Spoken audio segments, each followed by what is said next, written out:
నమస్తే, welcome to సత్యగ్రహి. నేను శివాని. తెలంగాణలో మేధావులు అంటే ఆ ఇద్దరేనా? ఇంకెవరూ లేరా? రేవంత్ రెడ్డి మాటలు విన్న తర్వాత అందరికి వస్తున్న డౌట్లు ఇవి.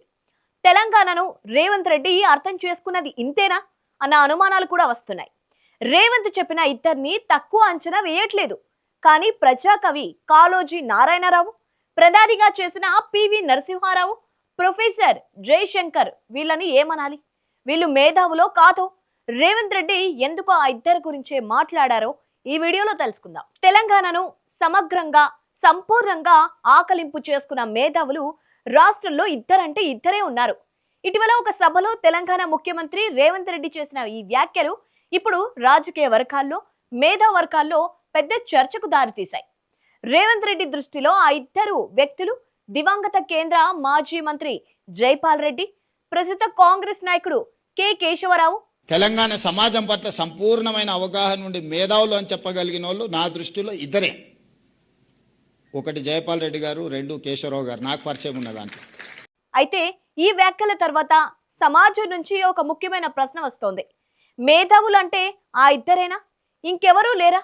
తెలంగాణ చరిత్ర, భౌగోళికం, సామాజిక ఆర్థిక పరిస్థితులు, నీళ్లు, నిధులు, నియామకాల పోరాటం వీటన్నిటినీ సాధికారికంగా అధ్యయనం చేసి ప్రత్యేక రాష్ట్ర సాధనకు దిశానిర్దేశం చేసిన అసలైన ధీరులను మనం మర్చిపోగలమా?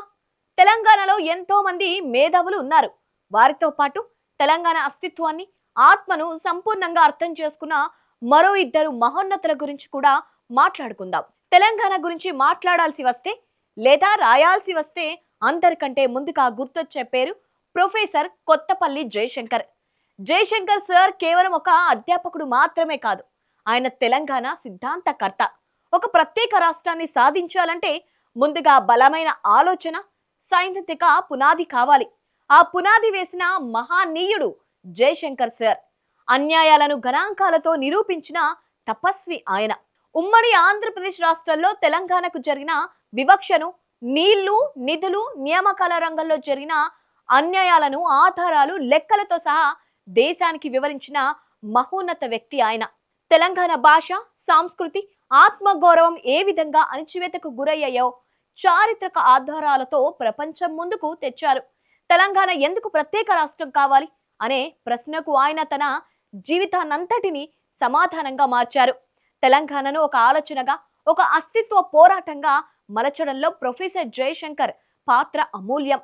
అయితే సిద్ధాంతం ఎంత గొప్పదైనా అది పుస్తకాలకే పరిమితమైతే రాజ్యం కాదు.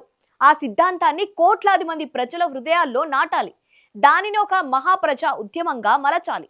ఆ మహత్తర బాధ్యతను తన భుజస్కంధాలపై వేసుకున్న నాయకుడు కల్వకుంట్ల చంద్రశేఖర్ రావు అలియాస్ కేసీఆర్.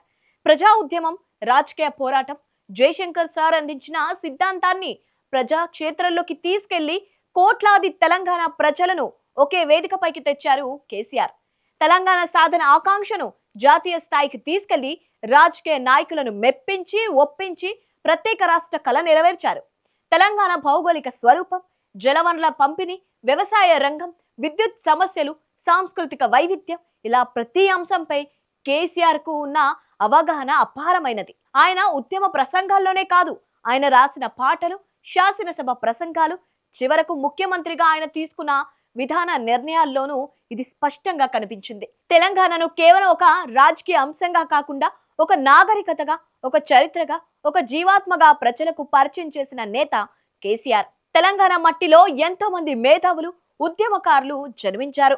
ప్రజాకవి కాళోజీ నారాయణరావు, దేశ ప్రధానిగా చేసిన పివి నరసింహారావు, కేంద్ర మాజీ మంత్రి జైపాల్ రెడ్డి, కె కేశవరావు, విప్లవ రచయిత వరవరరావు, ఇలా ఎంతో మంది తమ తమ రంగాల్లో తెలంగాణ సమాజానికి విశిష్టమైన సేవలు అందించారు. వారి సేవలను ఎవరు తక్కువ చేయలేరు. కానీ తెలంగాణనే తన జీవిత ధ్యేయంగా మార్చుకొని తెలంగాణను శ్వాసించి తెలంగాణని తన ఆత్మగా జీవించిన మహనీయులు ఎవరు అని చరిత్రను ప్రశ్నిస్తే వచ్చే మొదటి సమాధానం ప్రొఫెసర్ జయశంకర్, ఆ తర్వాత కేసీఆర్. తెలంగాణ ఉద్యమాన్ని అర్థం చేసుకోవాలంటే ప్రొఫెసర్ జయశంకర్ రచనలను చదవాలి. తెలంగాణ రాష్ట్ర సాధనను, దాని వెనుక ఉన్న వ్యూహాలను అర్థం చేసుకోవాలంటే కేసీఆర్ నాయకత్వాన్ని అధ్యయనం చేయాలి. ఒకరు తెలంగాణ అనే ఆలోచనకు రూపాన్ని ఇస్తే మరొకరు ఆలోచనకు రాష్ట్ర రూపంలో ప్రాణం పోశారు. ఈ ఇద్దరు తెలంగాణ చరిత్రలో విడదీయరాని అధ్యాయాలు. తెలంగాణ గురించి సమగ్ర అవగాహన కలిగిన వ్యక్తుల జాబితా ఎప్పుడు తయారు చేసినా ఆ జాబితాలో తొలి స్థానంలో ప్రొఫెసర్ జయశంకర్, కేసీఆర్ ఉండక తప్పదు.